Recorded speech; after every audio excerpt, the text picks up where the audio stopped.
Estando no horário regimental, declaro aberta a sessão ordinária de julgamento do dia 14 de janeiro de 2025 da Quarta Câmara do Conselho Administrativo Tributário do Estado de Goiás.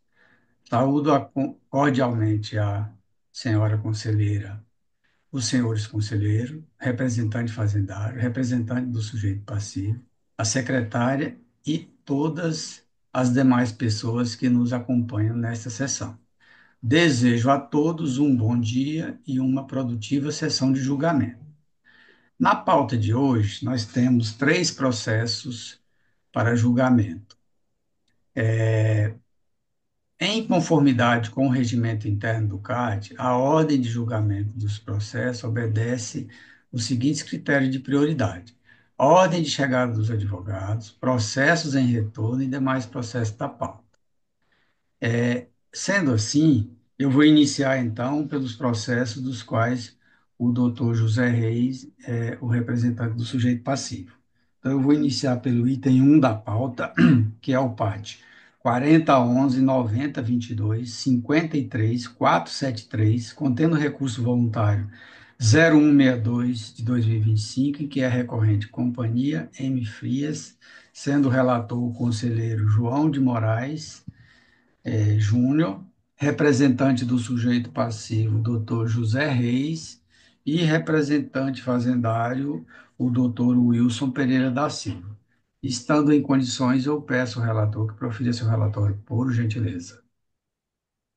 Primeiramente, bom dia, coordenador, ao qual temos demais conselheiros, conselheira, doutor Eir, que aguardo na sala, doutor Wilson, doutor José Reis, nosso secretário Belciano e demais que nos acompanham aqui na live. Senhor coordenador, eu vou me abster momentaneamente da leitura do relatório, pois consta no sistema da Secretaria da Fazenda o pagamento integral deste processo e do item 2 da pauta. Então, eu entendo que esse processo tem que ser retirado de pauta devido a este fato. Seria este o encaminhamento. Obrigado, doutor João. Eu, então, diante do pagamento integral do auto de infração, o encaminhamento dado pelo doutor João, eu só vou certificar com o doutor José Reis se está de acordo com a retirada de pauta de julgamento. Estou de acordo. Obrigado, doutor José. Doutor Wilson, Primeiramente, né, muito bom dia, senhor coordenador, doutor Nilson, né, relator, doutor João, doutor Moisés, doutora Virginia, doutor Emi, doutor aí, que na sala de espera, né, então, doutor José Reis, a secretária Belciane, e a todos que acompanham a sessão pelo YouTube. Sim, realmente, no dia 19 do 12 de 2024, o contribuinte quitou esse processo, tanto esse como o item 2 da pauta, né, então, realmente, o processo já está encerrado. Então, a gente concorda com a retirada do processo da pauta. Obrigado. eu que agradeço, doutor Wilson. Então, sendo assim, eu determino o encaminhamento dos autos à gerência de preparo processual, GEPRO, para remeter os autos para a gerência de processo e cobrança da Superintendência de Recuperação de Crédito, com o fim de fazer a conferência do pagamento total do crédito tributário. Este é o resultado para o julgamento desse processo e eu passo a anunciar o próximo, que é o PAD 4011-9022, 45.616, contendo recurso voluntário 0163 de 2025, em que é recorrente Companhia M. Frias Solidária Maria Gertrude, sendo relator o conselheiro João de Moraes, representante do sujeito passivo, o doutor José Reis, e representante fazendário, o doutor Wilson Pereira da Silva. Como os senhores já manifestaram a sua concordância em relação à retirada do anterior e desse processo, eu já vou então determinar o encaminhamento dos autos à gerência de processo de preparo processual, GEPRO, para remeter os autos para a gerência de processo e cobrança da Superintendência de Recuperação de Crédito, com o fim de fazer a conferência do pagamento total do crédito tributário. Este é o resultado para o julgamento desses dois processos. Agradeço a presença do doutor José Reis e vamos então para os próximos processos da pauta. Eu que agradeço. Tenha um bom dia. Bom trabalho a todos. Obrigado, doutor José Reis. E agora eu passo a coordenação para o doutor Emi César, uma vez que o próximo processo é um auto de minha relatoria. Então, sendo assim, a coordenação fica com o senhor, doutor Emir. Muito obrigado, doutor Nilson. Quero externar bom dia a todos os colegas conselheiros, a secretária e demais pessoas que estejam presentes e nos assistindo, especialmente nosso representante fazendário, Dr. Wilson Pereira da Silva. Chamo a julgamento o processo 4012, 4004, 35069, contendo recurso voluntário 16425, em que é recorrente Droga Dias Limitada, tendo como solidário Mariene Almeida de Souza Oliveira, sendo relator o conselheiro Dr. Nilson de Castro Marinho, a quem passo agora a palavra. Obrigado, doutor Emir César. O presente lançamento refere-se à acusação de que o sujeito passivo, Droga Dias Limitada, registrou o imposto referente às notas fiscais de saída da relação anexa na EFD, Escrituração Fiscal Digital, em valores inferiores ao devido, conforme demonstrativos e documentos anexos. Em consequência, fica obrigado ao pagamento do ICMS omitido, conforme descrito no detalhamento do débito, na importância de R$ 1.920.986,94, com multa e demais acréscimos legais.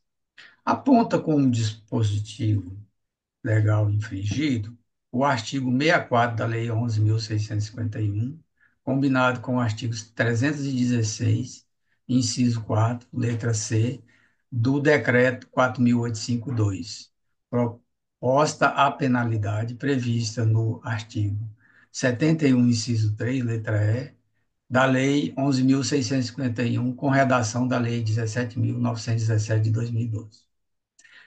Por ter concorrido para a prática da infração, foi arrolado como coobrigada na lide a administradora da empresa autuada, Mariene Almeida de Souza Oliveira, nos termos dos artigos 124, 1 e 135.3 do CTN.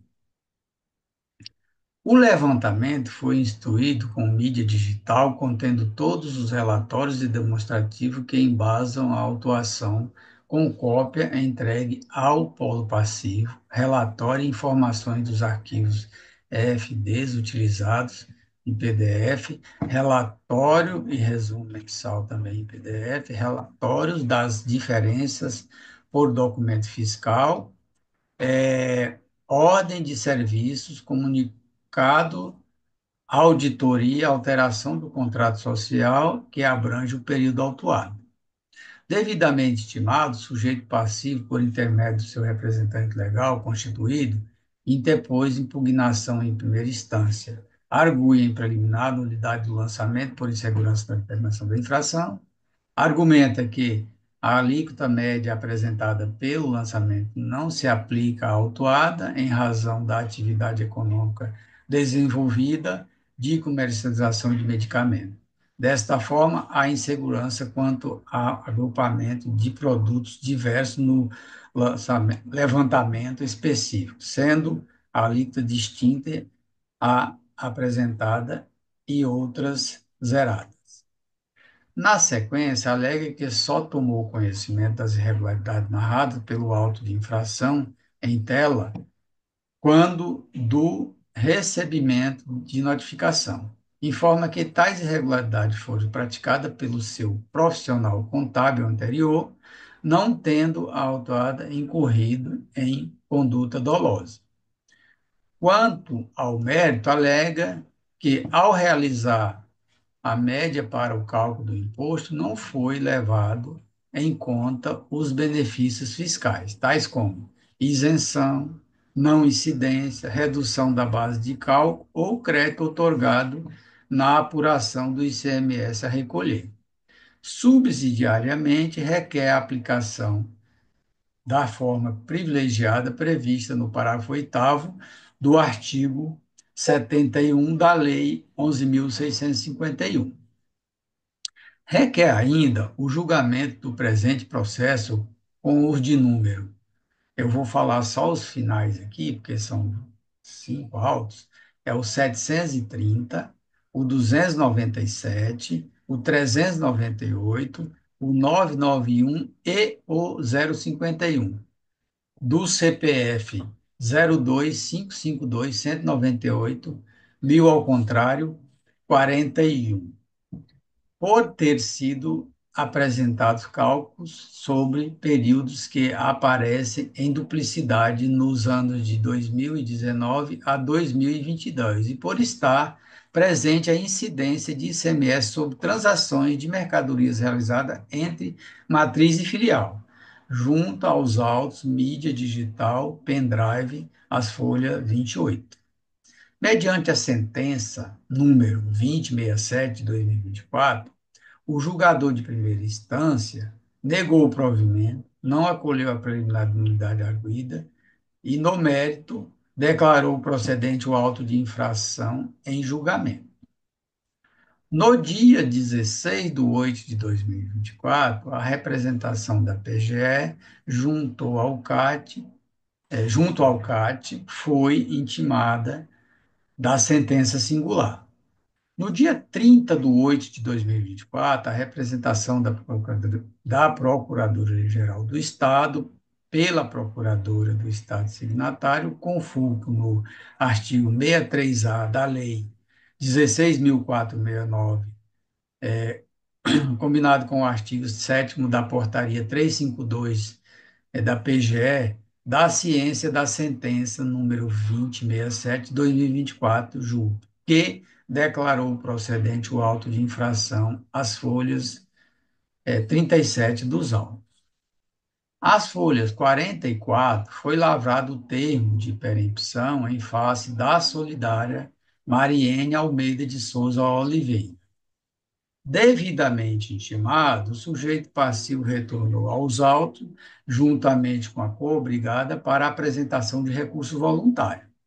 Após discorrer quanto aos pressupostos de admissibilidade e tempestividade, aduz a nulidade relativa por inobservância quanto à falta de confirmação e notificação ou recebimento das comunicações enviadas para este polo passivo, para que fosse realizado a autorregulamentação, que ainda será abordada em tópico específico, onde chamará a responsabilidade solidária ao contador, que inclusive fora demitido quando a autuada soube das omissões que o contabilista vinha realizando e não a informou.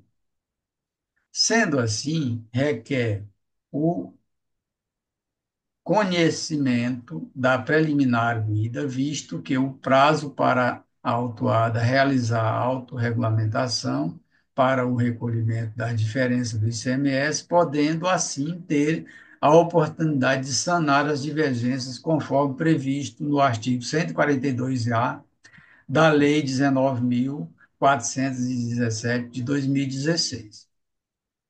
O sujeito passivo pugna pela conversão em diligência para revisão dos lançamentos fiscais apresentados, visto que foram realizados cálculos de uma alíquota média sobre as informações de vendas repassadas pela operadora de cartão de crédito e não pelo EFD, reafirmando que a empresa autuada desconhecia as ilegalidades apresentadas pelo fisco. Alega cobrança de multa e juros abusivos, reiterando o pedido de reanálise dos autos, tendo em vista a cobrança de multa superior a 100%, a exclusão da cobrança superior da multa e dos juros apresentados na autuação para que possa ser realizado o pagamento. Posteriormente, com fulcro no artigo 71, parágrafo 8º do CTE, requer subsidiariamente, caso não sejam acolhidos os pedidos apresentados anteriormente, para que seja aplicada a redução de 50% sobre o valor fixado para a respectiva infração ou não superior a de 100% que for aplicada. Requer ainda a aplicação do tema 1062 a fim de atualizar corretamente o crédito tributário, nos termos do entendimento fixado no ARI 1.216.078, tema 1062, repercussão geral, retificado pela legislação tributária estadual, por meio da Lei 21.001 de 2021, com efeito a partir de 1 de 7 de 2021.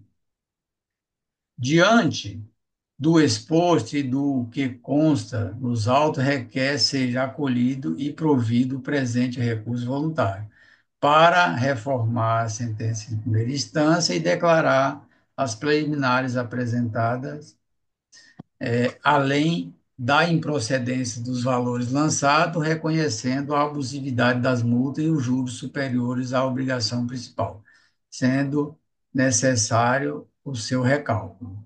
Este é o relatório, senhor coordenador. Muito obrigado, doutor Nilson. Com a palavra, doutor Wilson Pereira da Silva. Obrigado novamente, né? Obrigado, doutor Emi, doutor Nilson, né? Relatório bem didático, muito esclarecedor. Basicamente, a acusação fiscal aqui, a prática, né? O que que o contribuinte estava fazendo? Ele emitia nota fiscal, né? Normalmente, emitia nota pelo produto, destacava o imposto. Só que na hora de lançar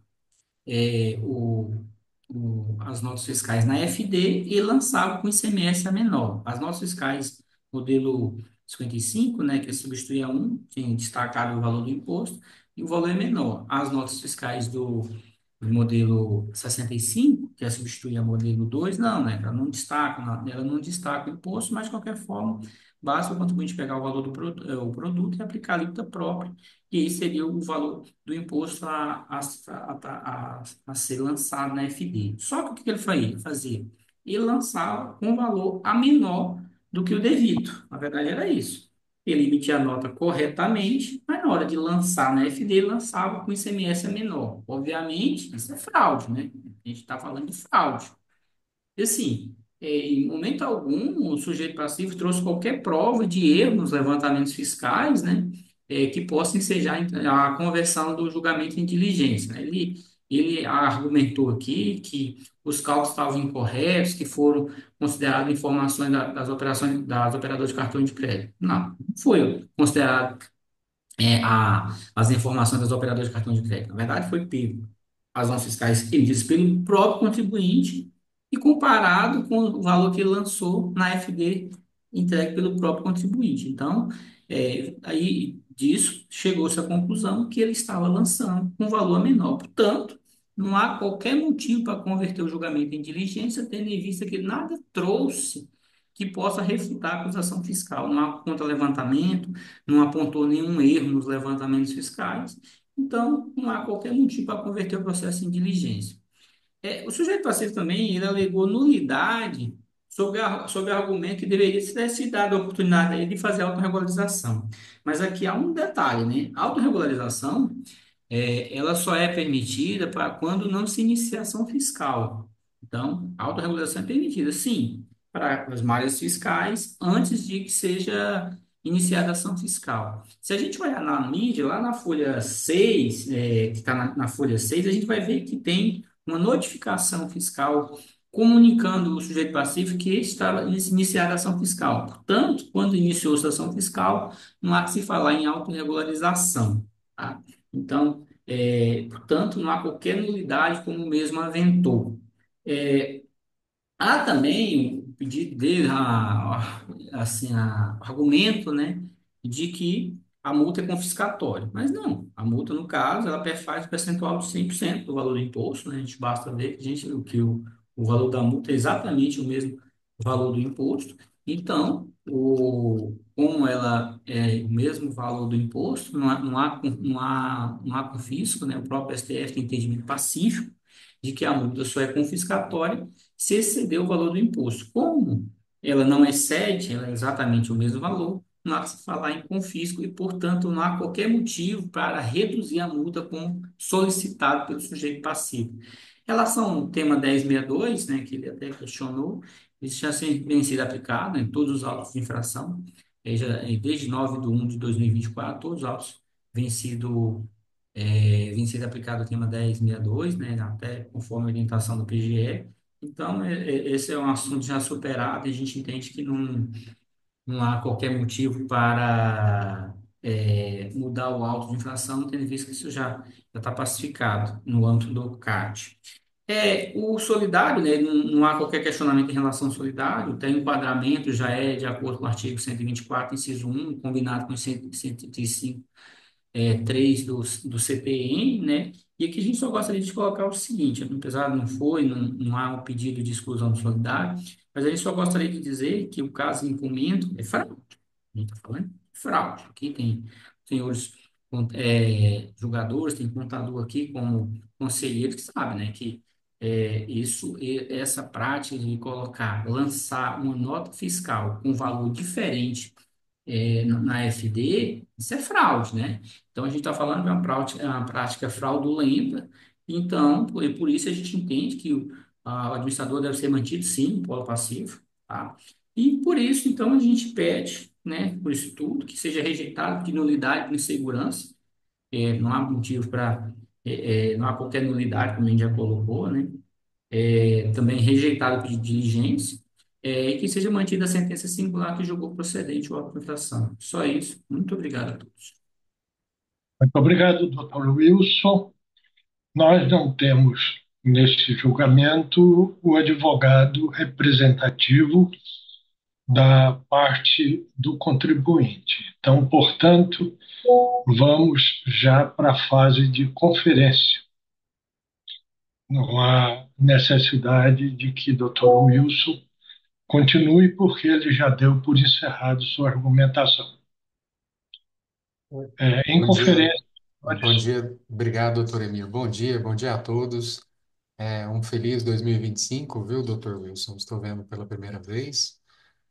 Só tem uma questão, até para colocar aqui também, doutor Nilson, existe uma nulidade no termo de perempção, né? A peça foi apresentada de forma conjunta e acabou havendo um equívoco, né, na declaração. Acho que é só esse ponto que eu tenho a ressaltar aqui no julgamento.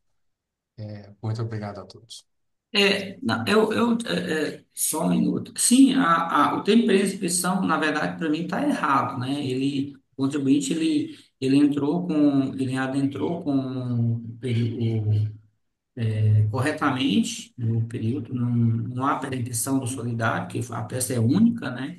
Então, não há permissão. A gente percebeu que realmente esse termo de permissão ele não está correto. Mas o contribuinte, na peça dele, também não falou nada sobre pedido de exclusão do solidário, não. Mas a gente até falou brevemente sobre isso, até por causa até mesmo do termo de perempção, mas a gente viu essa questão do termo de perempção, que ele tá errado, ele foi lavrado erroneamente. Tá, só isso. Obrigado a todos. muito obrigado a doutor Wilson mais uma vez, doutor Moisés, e continua aberto aí a conferência. Não havendo manifestação, partiremos para os votos. Doutor Nilson, como vota? É, bom, vou proferir o voto agora, né, doutor Emílio? Justo. Então tá. Bom, em apreciação, o recurso voluntário em desfavor da decisão singular que afastou a nulidade por insegurança arguida pelo sujeito passivo e, no mérito, procedência total do auto de infração. E resignado o sujeito passivo interpõe recurso voluntário, onde requer a nulidade do auto relativa, eu vou tomar como insegurança, né? pedido de diligência, multa e juros abusivos, correção dos valores autuados pelo tema 1062. Quanto à preliminar de nulidade, a alegação de inobservância, de confirmação e notificação das comunicações enviadas pelo polo passivo estão de acordo com as previsões legais do artigo 20 da Lei 16.469 e documentos acostados aos autos. Portanto, não assiste razão ao sujeito passivo quanto a este pedido. Sendo assim, nego-lhe provimento. Quanto ao pedido de diligência, cumpre salientar que a omissão de registro das notas fiscais de saída na FD, escrituração fiscal, em valores inferior ao devido, obriga o sujeito passivo ao pagamento do ICMS omitido, conforme descrito no detalhamento do crédito, com multa e demais acréscimos legais. Portanto, não é cabível diligência, uma vez que o sujeito passivo não trouxe nenhum levantamento alternativo apontando possíveis erros nos relatórios acostados aos autos. Nego provimento a este pedido também. Quanto ao mérito, cabe observar que a exigência do físico é sobre a diferença entre o valor do imposto destacado na nota fiscal e o valor registrado na escrituração fiscal digital, EFD. Portanto, o ICMS devido não foi calculado com a utilização da alíquota média como alegado pelo sujeito passivo. A defesa dos recorrentes nada juntou aos autos a título de argumento ou demonstrativo capaz de afastar a acusação fiscal. Simplesmente alegou desconhecimento do fato narrado pelo auto de infração, se isentando da responsabilidade pelo auto e direcionando ao seu contador anterior a responsabilização. É, portanto, fato comprovado que o contribuinte emitiu notas fiscais de vendas com destaque de ICMS, promovendo seus registros na escrituração fiscal digital, EFD, com informação a menor do ICMS destacado, suprimindo valores de impostos a pagar. Quanto à aplicação da forma privilegiada, prevista no parágrafo 8º do artigo 71 da Lei 11.600, não foi possível, uma vez que houve diretamente falta de pagamento do imposto. Se não, vejamos.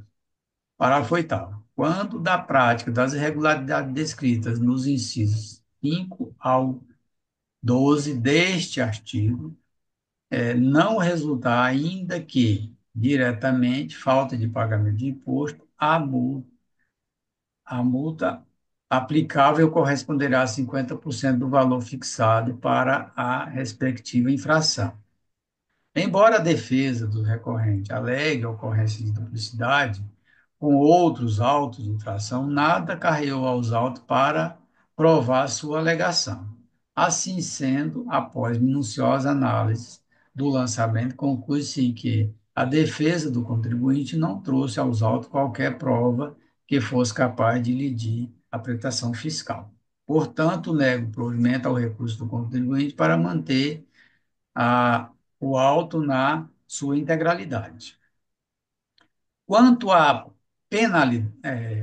quanto à adequação da penalidade e quanto à alegação de que a multa teria caráter confiscatório, importa esclarecer que o parágrafo 4º do artigo 6º da Lei 16.469 impede a apreciação de tal argumento em instância administrativa.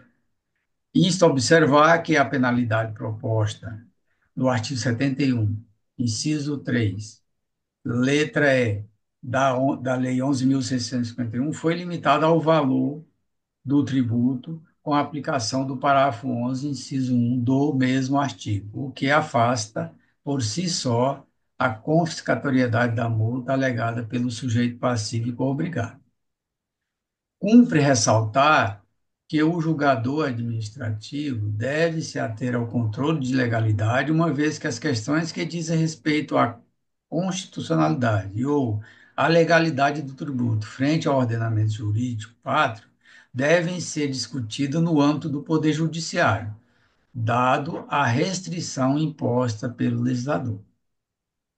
Quanto ao termo de perempção, verifico que houve um equívoco na declaração de perempção do sujeito passivo solidário, pois a peça de defesa foi apresentada de forma conjunta com o sujeito passivo direto e está tempestiva. Assim, de ofício, declaro a nulidade do termo de perempção. Por todo o exposto, ante ao exposto, rejeito o pedido de diligência formulado pelo sujeito passivo, rejeito a preliminar de nulidade por insegurança na determinação da infração. Quanto ao mérito, conheço do recurso voluntário, nego-lhe provimento para confirmar a sentença singular que considerou procedente o auto de infração. Rejeito o pedido de adequação da penalidade por confiscatoriedade da multa aplicada e a aplicação da forma privilegiada do parágrafo 8º do artigo 71 do CTE. Declaro a nulidade do termo de perempção do sujeito passivo solidário, constante às folhas 44, e o tema 1062 já vem sendo implementado pela Secretaria da Economia. Este é o voto, senhor coordenador. Muito obrigado, doutor Nilson. Proferido o voto do relator, eu peço a doutor Moisés que faça seu voto. Obrigado, doutor Emir. Eu vou acompanhar integralmente o doutor Nilson, já parabenizo pelo voto, e vou fazer só uma pequena observação em relação ao tema 1062. Só lembrando que os fatos geradores desse lançamento são de 2022, e desde 1 de 7 de 2021, a gente não, né? A Assembleia Legislativa, né, foi promulgada uma lei que justamente alterou o artigo 167, o 170, justamente para se adequar ao tema 1062 proferido pelo STF. Né? E aqui fala, né, a nova redação tá: o tributo não pago no vencimento deve ser acrescido de juros de mora não capitalizáveis equivalente à soma da taxa referencial do Sistema Especial de Liquidação em Custódia, Selic, e correspondente ao mês seguinte ao do vencimento do tributo até o mês anterior ao pagamento, e de 1% referente ao mês do pagamento. Então, nesse caso, é só uma pequena observação que, como os fatos geradores são de 2022, né, a, a nossa norma já está adequada ao tema 1062. Muito obrigado e acompanho integralmente o voto do Dr. Nilson. É como voto. Muito obrigado, doutor Moisés. Doutor João de Moraes, seu voto, por favor. Com o relator, Muito obrigado, doutor João. Doutora Virgínia. Bom dia, coordenador Emir César. Bom dia a todos os conselheiros que participam dessa sessão de julgamento. Doutor Wilson, representante da Fazenda Pública, doutor Air, que aguarda, a nossa secretária Belciane, todas as pessoas que nos acompanham. Também estou de acordo com o voto proferido pelo conselheiro Nilson, razão pela qual eu acompanho. Muito obrigado, doutora Virgínia. Portanto, posso anunciar o resultado desse julgado por unanimidade em todos os seus itens. Pedido de diligência, insegurança na infração, é, também pretensa exclusão do solidário em preliminar foram rejeitados. Quanto ao mérito, a procedência total, conforme sentença singular, foi reafirmada. Quanto à adequação de penalidade solicitada, inclusive citando o parágrafo 8º da Lei 71, do artigo 71, tem rejeitado e é esclarecido que o tema 1062 já vem sendo implementado automaticamente pela Secretaria de Recuperação de Crédito do CAT. Todos os itens aqui citados, preliminares e mérito, foram julgados pela Câmara Quarta do CAT por unanimidade. Assim termino esse julgado e volto a coordenação às mãos do Dr. Nilson. Muito obrigado, doutor Emi César. Não temos mais nenhum processo para a pauta de hoje, e nenhum expediente. Até vou dar uma olhadinha aqui só para segurança, mas me parece que não. Não temos nenhum expediente mais para a data de hoje. Eu declaro encerrada essa sessão, convocando os senhores para a próxima sessão, amanhã, dia 15 de janeiro, às 8h30 da manhã. Tenham todos um excelente dia.